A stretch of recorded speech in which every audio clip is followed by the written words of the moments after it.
Tech Sounds presenta Cuida tu mente.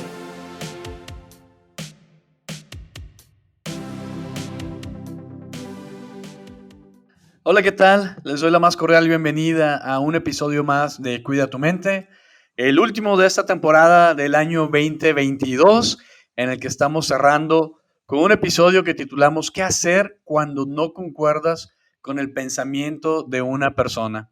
Mi nombre es Carlos Ordóñez y me acompaña en el día de hoy Aurelio Collado, querido profesor, maestro mío de cuando yo estudié también en el Tecnológico de Monterrey, y Dana Alonso, que es una estudiante, una intern del equipo de bienestar, para el tema del día de hoy, en el que pues vamos a entrar de lleno con este tema de qué hacer cuando no concuerdas con el pensamiento de una persona. Aurelio, bienvenido, ¿cómo estás? Muchas gracias, Carlos. Pues muy bien, es realmente un orgullo verte ya en un desarrollo profesional prolongado y bueno, pues aquí estamos, ¿no? Los dos después de transcurrido el milenio pasado, ¿no? Sí, sí, así es. Ya después de muchos años contigo, con tu esposa Cristina, a quien le mandamos un cariñoso saludo, querida Cristina. Y pues aquí andamos, Aurelio. Hicieron un buen trabajo. Claro que sí, adelante. Dana, ¿cómo estás? ¿Cómo te sientes el día de hoy? Yo muy bien, muchas gracias, muy emocionada.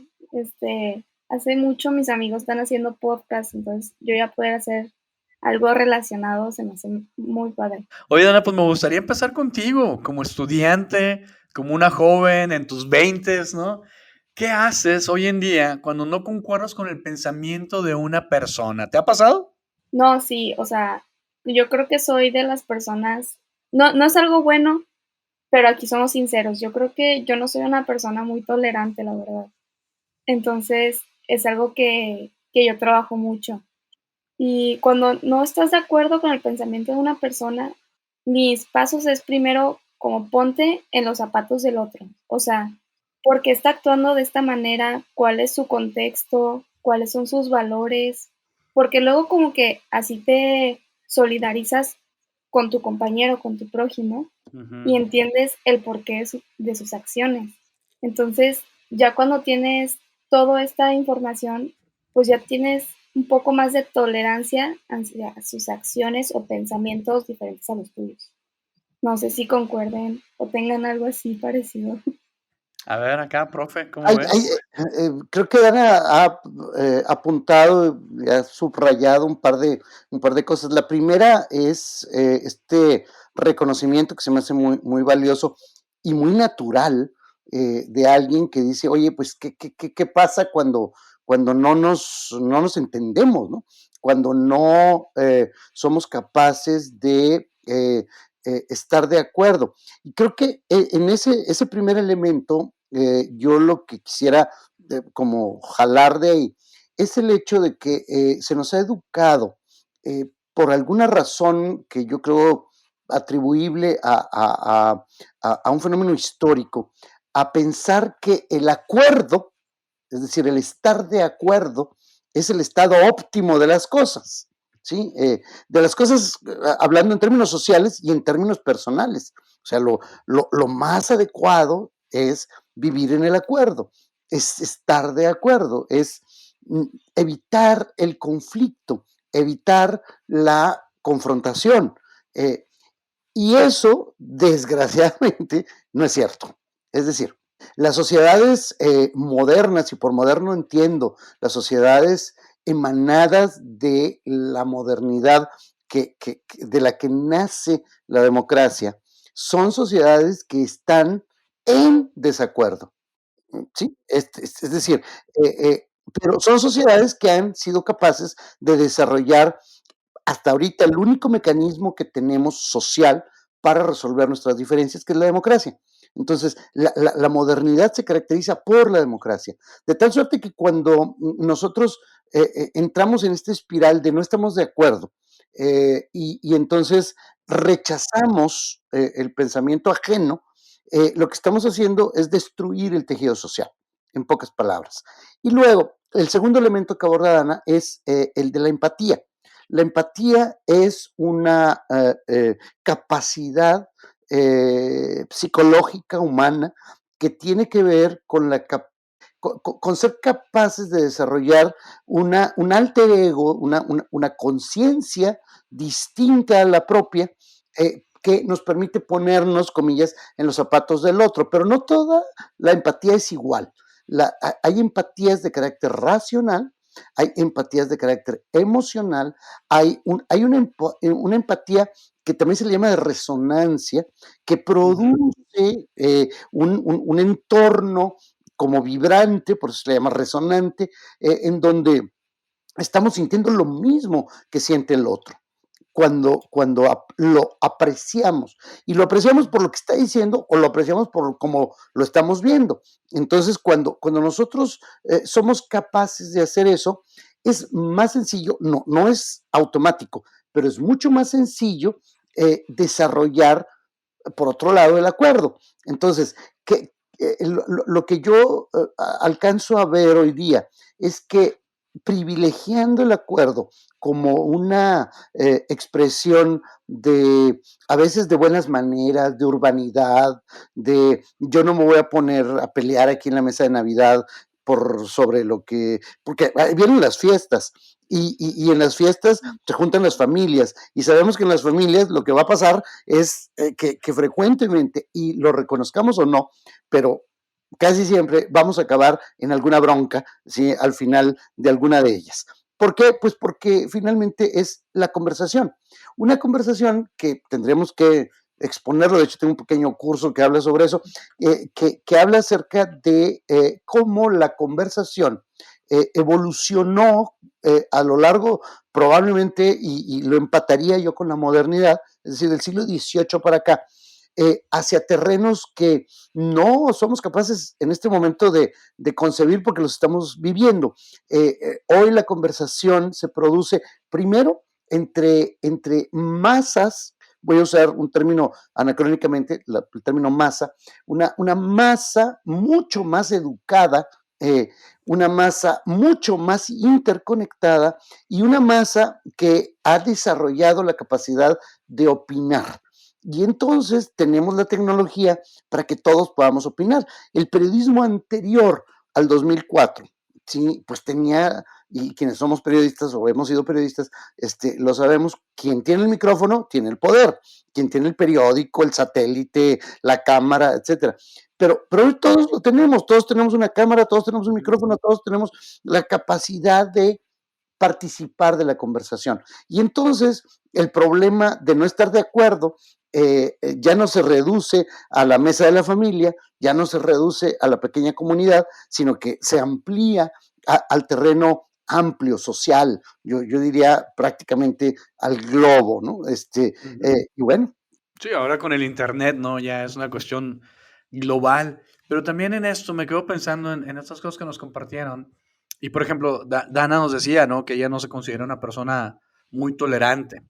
¿Qué tan importante es ser tolerante para estas cosas, Aurelio? Y también, ¿dónde está el límite de la tolerancia? He platicado muchas veces, sobre todo con mis alumnos, acerca de esto, porque también es una noción compleja, la de la tolerancia. Cuando yo hablo de ser tolerante, estoy hablando de ponerme en una posición de poder. Es decir, admito, ¿sí? Que yo estoy bien y tú estás mal. Y, en consecuencia, te doy chance, te doy oportunidad de que juegues conmigo, de que participes. Y a eso le llamamos tolerancia. Eh, y eso en principio, digamos que no está mal, pero por supuesto que no es ni lo ideal ni lo óptimo. Lo óptimo, digamos, avanzando en la ruta del acuerdo, es la inclusión. Es decir, si somos incluyentes, ser incluyente no es lo mismo que ser tolerante. Y eso es trascendental entenderlo. Cuando nosotros somos incluyentes, nos hacemos parte del otro, ¿ok? Lo incorporamos, es decir, lo hacemos parte de nuestro cuerpo, ¿sí? Y en esa incorporación producimos un nuevo ser.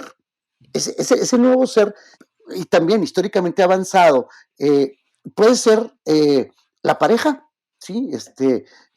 Vivir en pareja, ¿sí? Y me refiero a pareja de dos, no importa el sexo, vivir dos en un lugar implica incorporar al otro y hacerlo parte de una entidad distinta que ya no es yo, no es él o ella, somos nosotros. Y en ese nosotros, en ese caber de nosotros, entran muchas cosas, amistades, gustos, horarios, el cepillo de dientes, no sé, o sea, lo que tú quieras que quepa en ese nosotros. Las sociedades contemporáneas nos hemos ido alejando de eso porque hemos ido construyendo, eh, eh, voy a usar la expresión, eh, eh, eh, eh, digamos, más cercana a la ciencia política. Lo que construyó la modernidad para producir la democracia fueron particiones, es decir, partidos. O sea, la sociedad se partidizó y entonces todos pasamos a formar parte de un partido, un pedacito grupos, ¿sí? Hay quien les llama tribus y la política, la técnica política les denomina partidos, etcétera, pero finalmente son grupos.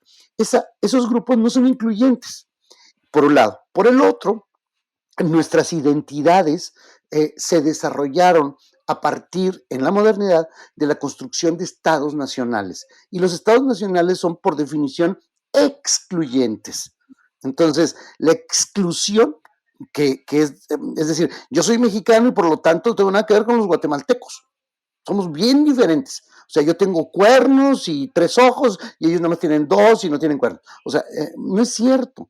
O sea, los estados nacionales, como lo postuló un autor, Benedict Anderson, hace ya muchos años en un libro excepcional que se llama Comunidades Imaginadas, nos establece precisamente esto.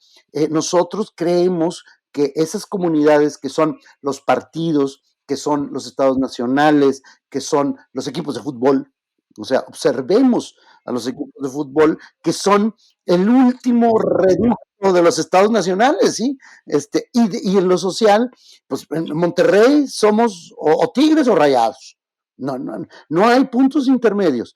Y en el mundo tenemos que pertenecer a una u otra selección. ¿Qué pasa cuando nuestra selección pierde? Pues no sé si han visto por ahí, andan circulando muchísimo viral un No, video. sí, obviamente con todo esto del mundial nos unimos todos, o sea, perdió y todos.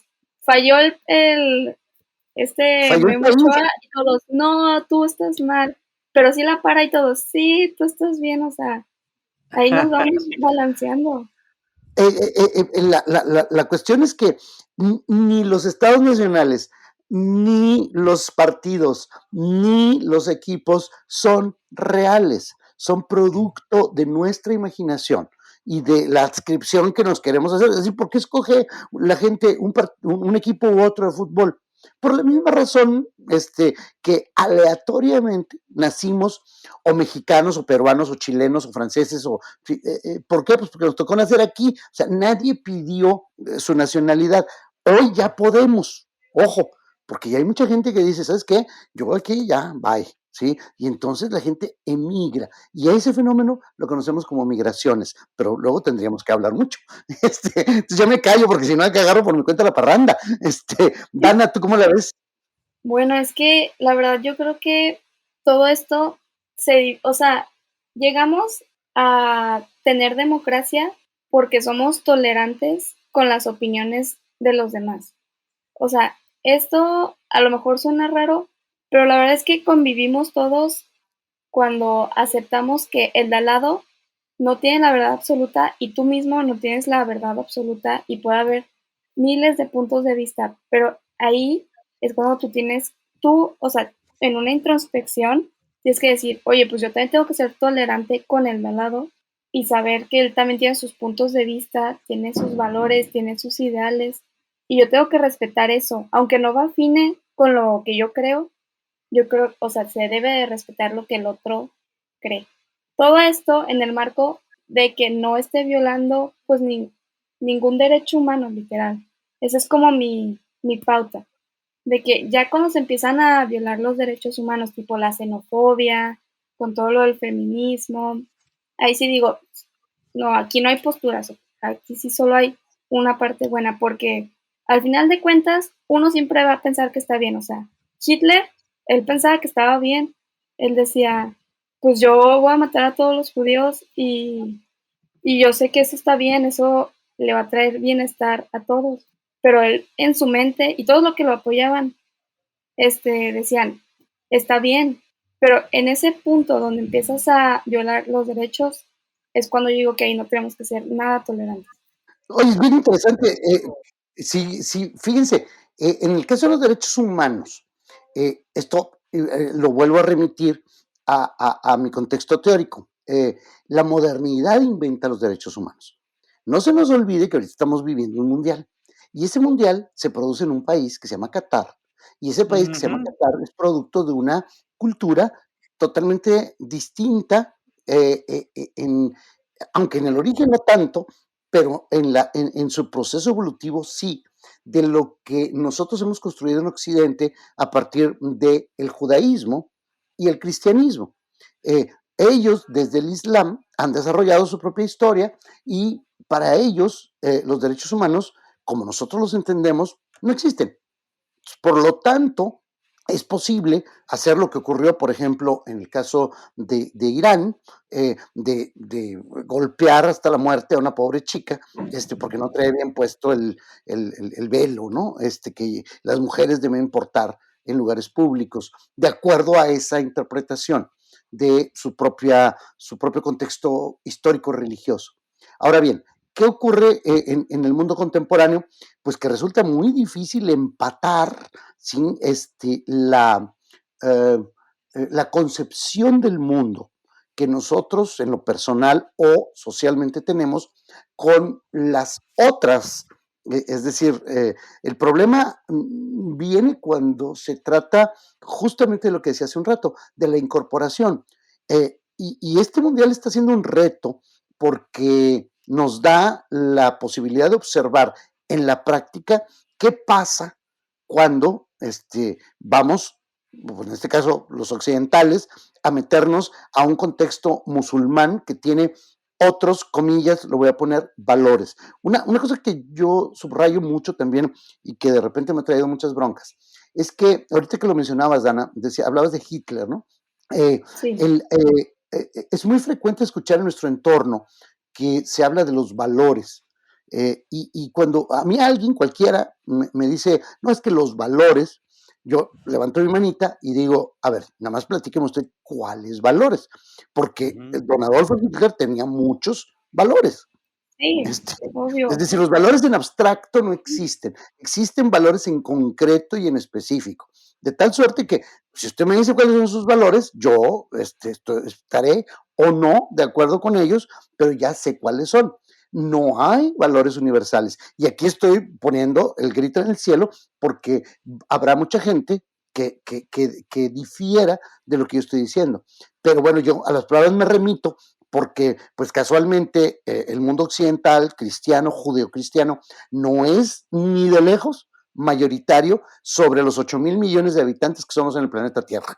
Sí, es decir, en los 8,000 millones de habitantes habemos 1,100, 1,200 millones de cristianos, cuando mucho, y todos los demás están repartiditos en otras cosas. Entonces, el problema de la inclusión y de la tolerancia está en nosotros, digamos, en quienes estamos en Occidente.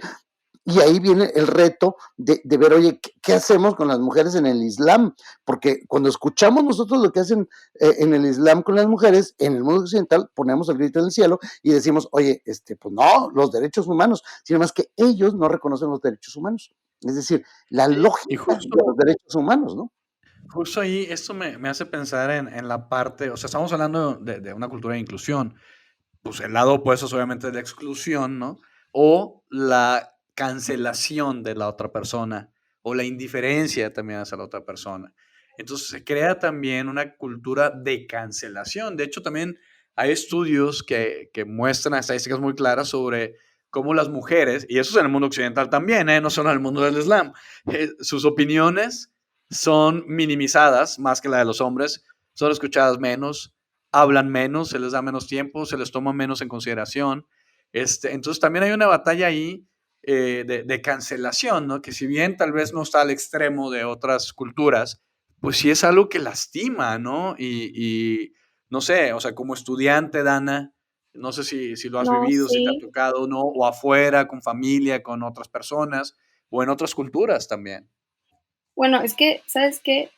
Totalmente me resonó lo que acabas de decir, porque cuando empezaron las clases presenciales, pues entiendo que regresábamos de pandemia, no todos nos conocíamos tan bien, pues nos daba pena estar hablando o participando ahorita tanto en el aula, porque pues no lo hacías. Y en Zoom, pues ¿quién te pela si tienes la cámara apagada? Pues la verdad nadie está haciendo nada.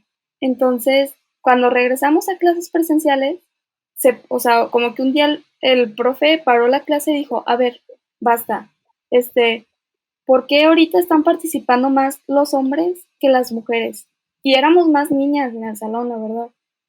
Y pues todos nos quedamos como así de, no sé, este, y una niña pues como que dijo, bueno, es que la verdad, como que en esta parte de la ingeniería se le da más credibilidad a los niños, a los Claro, tú hombres. estudias ingeniería química, Dana. Ajá. Entonces, como que todavía existe, o sea, aunque ya está muy normalizado la carrera, hay demasiadas mujeres y yo estoy contentísima con eso. Como que todavía sigue esa como mini barrera de que los niños tienen más poder en ingeniería que las mujeres. Y las mujeres deberían de tener más poder en licenciaturas que los hombres. O sea, todavía se sigue clasificando así, ¿Cómo le tristemente. haces para expresar tu desacuerdo, Dana? Ante esa cultura, digamos, que tienes, no sé cuántos hombres y cuántas mujeres estén, pero que sigue siendo, por lo que te entiendo, dominante hacia el lado masculino. ¿Cómo le haces para expresar un desacuerdo como para decir, hey, mi opinión vale, no me canceles, no me ignores, no seas indiferente? Sí. ¿Cómo lo expresas? Bueno, o sea, gracias. A mí mis compañeros nunca me han frenado a dar mi opinión, ni los maestros, todos son de que tú participa, más enriquecedora la clase, pero me ha pasado mucho que, no sé, como que en otros lados, este, quiero dar mi opinión y como que dicen, ay, no, es que tú estás chiquita y eres mujer. Yo de que, a ver, no, yo estoy en universidad, a nada de terminarla y no estoy chiquita, yo ya soy una mujer, tengo opinión y voz, o sea, como que en ese momento yo sí digo, no soy tolerable, yo aquí me voy a volver intolerable porque me estás minimizando. Entonces ahí es cuando sí salgo y Wow. ataco, o sea, ya, yo ahí no tengo Sonaste paciencia. grande, Dana. Oye, muy bien, Dana. La verdad es que me interesa mucho escuchar esto porque pues tenemos esta cuestión cultural y no solo en los salones de clase, sino en la vida, en la política, en todo esto que estábamos hablando, ¿no? En las interrelaciones, en las relaciones incluso de pareja, las relaciones familiares, ¿no? Yo me acuerdo, ¿te acordabas también, Aurelio, cuando estaba pues ahí de estudiante y todo, que mucha gente decía que las mujeres que estudian en aquel entonces se llamaba, la abreviación era LSC, Licenciada en Ciencias de la Comunicación, y que decían que era MMC, ¿no? Que era mientras me Más caso, mientras me que, caso, que las sí. mujeres eran MMC, que estudiaban eso porque eran mientras se casaban. Cuando pues sabemos que pues no es algo que aplicaba así para todas, ¿no? Pero un comentario pues hasta despectivo, ¿no? Que se hacía, y como bien dice Dana, ¿no? Pues sí, acá ellas eran vistas como que sí, para comunicación, o yo, por ejemplo, que soy de comunicación y baile, estuve en baile, pues era de los pocos hombres que tenía esa combinación, ¿verdad? Entonces también es bien interesante cómo también hay cierta cancelación del otro lado, donde el otro género, el otro grupo, tal vez si quieres llamarlo así, domina, ¿no? Entonces, estamos entrando a la fase de cierre del episodio, Dana, Aurelio, siempre se nos va rapidísimo, pero bueno, Aurelio, ¿cómo te gustaría ir cerrando? ¿Con qué ideas, con qué conceptos en los próximos minuto y medio? Bueno, yo lo primero que quisiera como subrayar es que, aunque he escuchado y he hablado varias veces sobre el tema, esta noción de cultura de la cancelación, no estoy de acuerdo con ella. No estoy de acuerdo en que sea una cultura. De hecho, no es una cultura, es una práctica. ¿Sí? Es una Ajá. práctica que nace en el contexto de una sociedad que es capaz de cancelar desde el punto de vista prácticamente tecnológico a los otros. Es decir, las llamadas redes sociales, que son en realidad redes sociodigitales, es decir, no hagamos la traducción, la mala traducción directa. Si las redes sociodigitales nos dan la posibilidad tecnológica de dejar de escuchar, de dejar de ver a los que con los que no estamos de acuerdo. O sea, si alguien me cae gordo en Twitter, ¡pac! O sea, oye, en Facebook, o en Instagram, simplemente lo cancelo y ya. ¿Qué pasó con la pandemia? Pues con la pandemia estábamos todos y de pronto alguien, yo le caía gordo con lo que estaba diciendo, cosa que me pasaba con mucha frecuencia. Entonces, de repente, pues nada más me apagan la cámara y ya. Y se quedaban o me ponían una foto linda, ¿verdad? Y simplemente no me pelaban. Obviamente eso es una práctica. Ahora, es una práctica que es muy infantil. Yo no sé si ustedes alguna vez conocieron esto que se conoce como la ley del hielo, ¿sí? Eso Claro. es absolutamente, es decir, estamos en pañales en términos La ley de hielo digital. claro, sí, digo, no es una cosa nueva y tampoco es una cultura, es más bien, es una práctica que se alienta a través de la tecnología. Ahora bien, ¿cómo podemos luchar contra ello? Bueno, pues invitando al diálogo, ¿no? O sea, invitando a la conversación, de tal manera que la gente se pueda subir a la conversación, de tal manera que escuchemos lo que los otros, las otras, los otros, como quieran, quieren decir, y entonces abramos ese espacio de inclusión donde el nosotros sea cada vez más grande, sea cada vez mayor. Dana, estamos en el cierre. ¿Qué te llevas de este episodio? Sí, o sea, concuerdo totalmente con la cultura de cancelación. Se me hace que eso lo tenemos que quitar ya en este momento. Dejemos de cancelar a las personas por tener opiniones diferentes a las nuestras. O sea, eso es una práctica muy infantil. Hay otras maneras. Hay que incitar al diálogo para poder así tener una sociedad inclusiva, tolerante, más abierta. Sí, totalmente de acuerdo con Aurelio. Bueno, pues qué interesante. Muchísimas gracias por compartir sus opiniones, sus puntos de vista. De acuerdísimo con la parte de la inclusión, del escucharnos. Yo creo que también es una oportunidad enorme que tenemos de aprender unas personas de otras. Y justamente se aprende mucho de las personas que son diferentes a nosotras, ¿no? Yo he tenido la oportunidad pues, de vivir en varios países y convivir con gente de muchas otras culturas diariamente. Y la verdad es que, pues bueno, yo soy muy curioso y soy muy preguntón, ¿no? Y pues a lo que llego y lo que concluyo es, oye, no tengo que estar de acuerdo contigo, que se lo he dicho así a un amigo, que pues bueno, estábamos, me acuerdo, en una iglesia en ese momento, que estábamos en una familia anfitriona que nos hospedó en Alemania, y él era de Estados Unidos, y estábamos en pues un rito católico en la iglesia, en la misa que se llama, ¿no? Llegó el momento de la paz, ¿no? En el ritual católico, llega este ritual de la paz, entonces yo me volteo con mi amigo y le doy la mano, que es lo que se hace en ese momento, y me dice él, no, y mueve las manos hacia atrás como que, no, yo no soy católico. Y yo así como que, ay, por favor, le digo, tú eres Ross, mi amigo, no importa si eres católico, cristiano, lo que sea, tú eres Ross, la persona que yo aprecio. Y le doy la mano y él todavía me dice así como que, ok, sí, está bien. ¿No? A lo mejor es un ejemplo muy sencillo y muy simple, pero es una cuestión de que, oye, eres mi amigo, aprendemos. Yo extraño tanto a mi amiga Rohin, que es originaria de Zimbabue, que nos conocimos allá en UBC, en Vancouver, una de mis mejores amigas, a quien extraño muchísimo, y porque una de las razones por las cuales la extraño mucho es precisamente por la profundidad de discusiones, de conversaciones que teníamos, ella musulmán, que creció en escuelas internacionales, compartiendo con mucha gente de origen cristiano, ¿no? Entonces, preguntando, yo les digo indagando, preguntando de preguntón, de curioso, muchas cosas, surgían conversaciones súper importantes. Y como digo, no tengo que creer en lo que tú crees, Aurelio, no tengo que creer en lo que tú crees, Ana, pero si te escucho, si me doy la oportunidad de escucharte, puedo entenderte mejor. Y eso nos permite comunicarnos mejor en lugar de jugar este juego terrible de la polarización en el que estamos envueltos en este mundo en tantos lados. Pero bueno, con esto nos despedimos. Muchísimas gracias, Dana. Muchísimas gracias, Aurelio.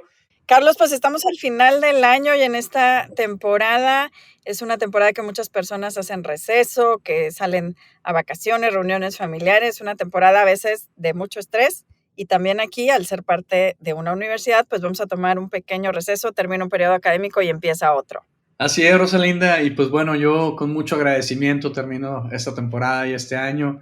Agradecimiento enorme contigo por siempre estar aquí, por ser mi compañera, mi amiga, mi cómplice en este proyecto, y espero que toda la gente que nos escucha, que nos sigue en los diferentes países, que nos hacen favor de seguirnos, pues si festejan estas fechas y son especiales, que las disfruten, que se las tomen leves, sin tanto estrés, y que la pasen muy bien. Y pues bueno, nos seguimos escuchando el próximo año. Lo dices muy bien, Carlos. También muchas gracias por ser parte de este proyecto que iniciamos de manera muy casual, ¿verdad? Y que ahora pues sabemos que nos escuchan y que utilizan lo que aquí compartimos. Muchas gracias a quienes nos acompañaron en esta temporada y también pues a quienes nos escuchan.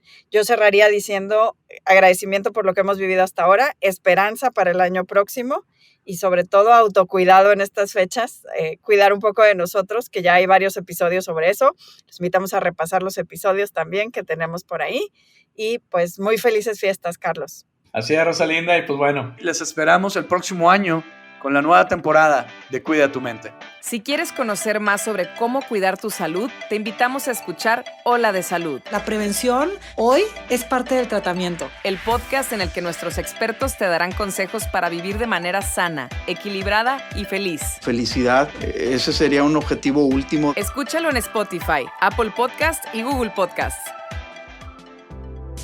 Gracias por escuchar un episodio más de Cuida tu Mente. Productor ejecutivo de Tech Sounds, Miguel Mejía. Asistente de producción, María Monroy. Productor de Cuida tu Mente, Carolina Montes. Diseño, Daniela Solís, Lisette Rodarte y Pilar Ortega. Postproducción, Max Pérez, Marcelo Segura y Sergio Chávez. Los invitamos a escuchar el siguiente episodio de Cuida tu Mente y el resto de los programas de Tech Sounds en Spotify, Apple Podcast, Google Podcast y tech.mx/tech-sounds.